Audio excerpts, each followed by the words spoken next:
साथियों, अच्छे ही होंगे आप। जीवन बिना साधना के नहीं बनता।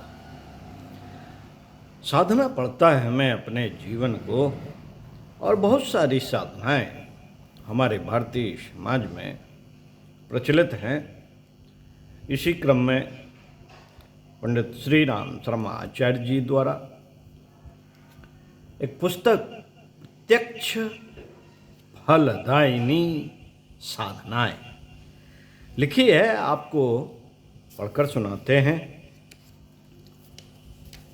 आइए सुनते हैं, जानते हैं। योग साधना की आवश्यकता। मन और अंतःकरण के मिलन में एकता के,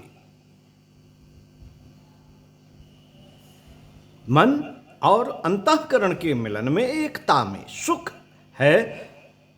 इसी को आत्मा और परमात्मा का मिलन कहते हैं। इस मिलन का दूसरा नाम योग है। दो वस्तुओं के मिलने से एक नवीन तत्व संपन्न उत्पन्न होता है। पति पत्नी का मिलन एक मनोहर संतान का उपहार उपस्थित करता है। बिजली की ऋण शक्ति और धन, ठंडी और गर्म शक्ति के तार जब आपस में मिलते हैं तो एक नवीन शक्ति उत्पन्न होती है। आत्मा और परमात्मा के योग से एक ऐसी आनंद का आविर्भाव होता है जिसकी तुलना संसार के अन्य किसी भी सुख से नहीं की जा सकती। इस सुख को परमानंद, जीवन मुक्त, ब्रह्म निर्वाण, आत्मोपलब्धि, प्रभु दर्शन आदि नामों से पुकारा जाता है। यह योग साधना जीवन का एक नित्य कर्म होना चाहिए। संसार के वातावरण का कुप्रभाव मन पर जमता है, इसको नित्य ही साफ करने की जरूरत पड़ती है। कमरे में नित्य धूल जमती है, इसलिए नित्य झाड़ू लगानी पड़ती है। त्वचा पर, नाक, कान, आंख, दांत, जीभ पर का नित्य मैल जमता है, इसलिए उनको जल से नित्य स्वच्छ करते हैं। इसी प्रकार मन पर सांसारिक दुष्प्रवृत्तियों के कुसंस्कार नित्य जमते हैं। उनको हटाने के लिए नित्य योग साधना की जरूरत पड़ती है। रोज जमने वाले मानसिक मैलों की सफाई के लिए और मन की आत्म विरोधी प्रवृत्तियों को हटाने के लिए योग साधना आवश्यक है, और इतनी आवश्यक है कि उसे स्नान, शौच, भोजन, शयन की ही भांति नित्य कर्मों में स्थान मिलना चाहिए। साधना अंतःकरण का शौच और आहार है, इसलिए उसकी ओर तो शरीर की अपेक्षा अधिक ध्यान देने की आवश्यकता है। साथियों, इसी क्रम में आपको प्रत्यक्ष फलदायिनी साधनाएं में सबसे पहले आत्म जागरण योग की साधना आपको पढ़कर सुनाते हैं।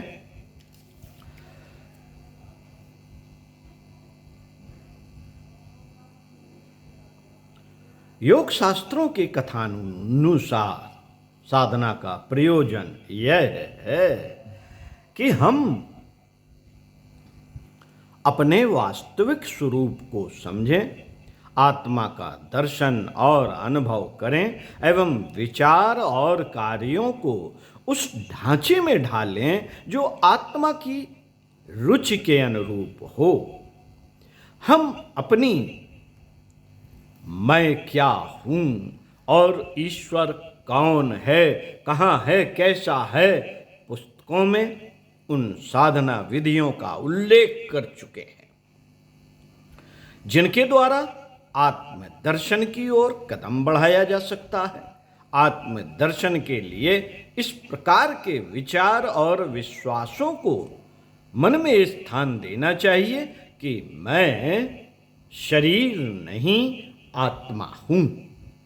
अपने अहम को शरीर से भिन्न अविनाशी आत्मा और शरीर, मन, बुद्धि को अपना औजार समझने की मान्यता जब सुदृढ़ हो जाती है तो मनुष्य उसी ढांचे में ढलने लगता है जो आत्मा के स्वार्थ एवं गौरव के अनुरूप है। आमतौर से सभी लोग यह जानते हैं कि प्राणी शरीर से भिन्न है, पर यह उनका ज्ञान मस्तिष्क के अग्रभाग तक ही सीमित होता है। वे इस तथ्य को जानते तो हैं, वे इस तथ्य को जानते तो हैं, पर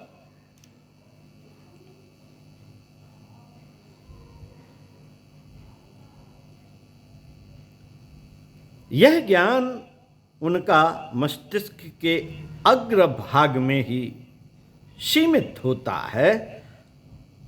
ये इस तथ्य को भी जानते हैं पर मानते नहीं। व्यवहार में लोग अपने को शरीर ही अनुभव करते हैं और शरीर को जिन कामों में लाभ होता है, सुख मिलता है, मनोरंजन होता है, उन्हें करने के लिए दिन रात लगे रहते हैं। धन कमाने में और इंद्रिय भोगों में आमतौर से लोगों का समय खर्च होता है। जिन चिंताओं में व्यस्त रहते हैं वे शरीर के लाभ हानि से ही संबंधित होती हैं। शरीर के लिए आत्मा की परवाह नहीं की जाती। शरीर के लिए आत्मा की परवाह नहीं की जाती। पाप, अनीत, छल, दुराचार, असत्य को अपनाकर भी लोग स्वार्थ साधन करते हैं। यह शरीर से ही संबंधित होते हैं। जनसाधारण का स्वार्थ शरीर स्वार्थों से ही संबंधित होता है। मेरा स्वार्थ किसमें है? यह प्रश्न पर विचार करते हुए लोग मेरा शब्द का अर्थ शरीर ही करते हैं। आत्मा के स्वार्थ को आमतौर से स्वार्थ नहीं कहा जाता। वह तो एक लोकोत्तर असाधारण पुण्य परमार्थ कहा जाता है।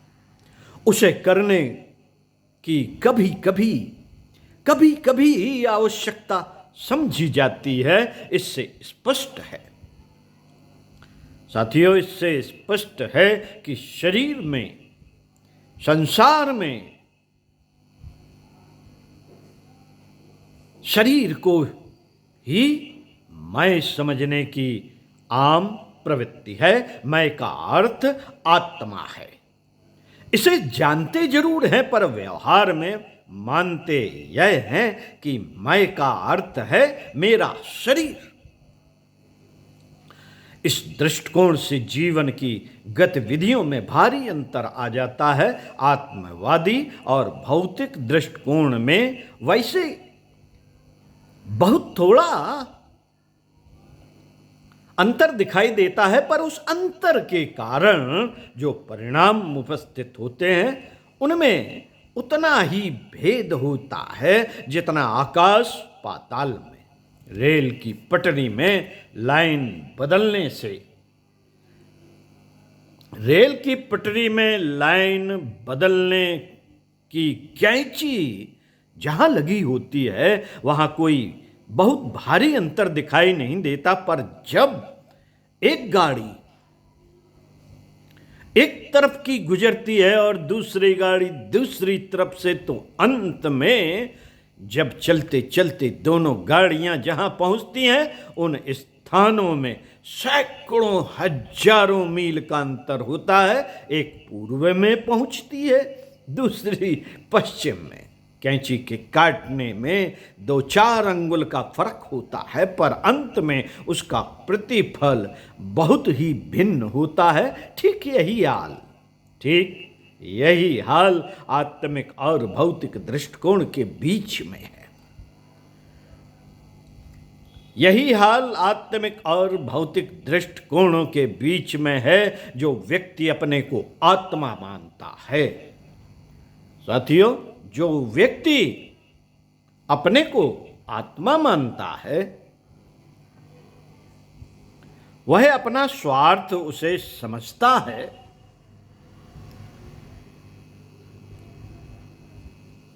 वह अपना स्वार्थ उसे समझता है जिससे आत्मकल्याण होता है। वह आत्मकल्याण वाले विचार और कार्यों को अपनाता है। यदि इस मार्ग में चलते हुए उसे शरीर पर प्रभाव डालने वाली कोई भौतिक हानि होती है तो वह उसकी परवाह नहीं करता। इससे विपरीत भौतिक दृष्टिकोण का फलितार्थ हमारे सामने मौजूद है कि असंख्यों मनुष्य स्वर्ग नरक की मुक्ति बंधन की चिंता न करके आत्महनन करते हुए भौतिक संपदाएं कमाते हैं, जिससे उनको मनोवांछित सुख सामग्री प्राप्त हो सके। मैं शरीर हूं, इसलिए शरीर सुख के लिए धर्म अधर्म की परवाह न करता हुआ भौतिक संपदाएं कमाऊं, उसी के लिए जीवन का प्रत्येक क्षण लगाऊं। आज के इस लोकव्यापी दृष्टिकोण में परिवर्तन किए बिना कोई मनुष्य, कोई समाज, कोई राष्ट्र सुख शांति से नहीं रह सकता। मैं आत्मा हूं, ईश्वर का अविनाशी राजकुमार हूं। अपने औजार शरीर और मन का उपयोग केवल उन्हीं कार्यों में करूंगा जो मेरे गौरव के, धर्म के, कर्तव्य के अनुकूल हैं। यह आध्यात्मिक दृष्टिकोण जिन व्यक्तियों ने अपना लिया, उनका जीवन क्रम एक सतोगुणी ढांचे में ढल जाता है। भौतिक दृष्टिकोण मनुष्य को चिंता, क्रोध, शोक, द्वेष, कलह, ईर्ष्या, मद, मत्सर, मोह, रोग, उद्वेग, आवेश का नारकीय प्रतिफल उपस्थित करता है। और आत्मिक दृष्टिकोण के कारण प्रेम, सहयोग, प्रसन्नता, साहस, अभय, संतोष एवं सात्विक आनंद का उपहार प्राप्त करता है। इनमें एक को नरक और दूसरे को स्वर्ग कहा जा सकता है। योग साधना द्वारा स्वर्गीय आनंद की प्राप्ति की जाती है और साधना मंदिर का पहला द्वार आत्म जागरण है। मैं आत्मा हूं। इस भाव का अंतःकरण में प्रत्यक्ष होना, उस पर पूर्ण श्रद्धा, विश्वास, निष्ठा तथा इस पर आस्था होना साधना का प्रयोजन है। सोते जागते, चलते, काम करते साधक के मन में यह गहरा विश्वास होना चाहिए कि मैं ईश्वर का पवित्र अंश, अविनाशी आत्मा हूं।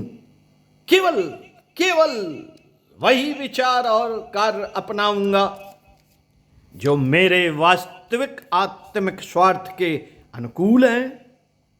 यह छोटी शब्दावली एक कागज पर लिखकर उस स्थान पर टांग लेनी चाहिए जहां बराबर नजर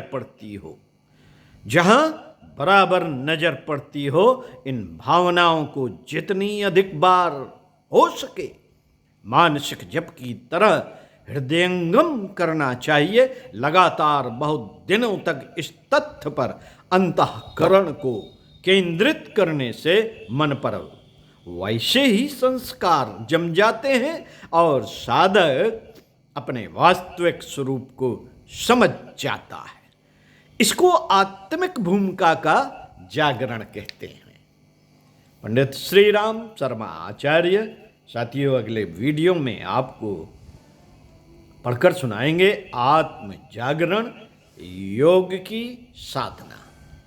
तो साथियों, स्वाध्याय सत्संग का क्रम हमारे द्वारा पूरा हुआ। चिंतन मनन आपका। बार बार इस बात को दोहराइए, जो आपने सुना है, पढ़ा है, इसको डायरी में नोट करिए और दिए गए निर्देशों का अनुपालन कीजिए, निश्चित ही आपको एक अलग अनुभूति होगी। ओम शांति।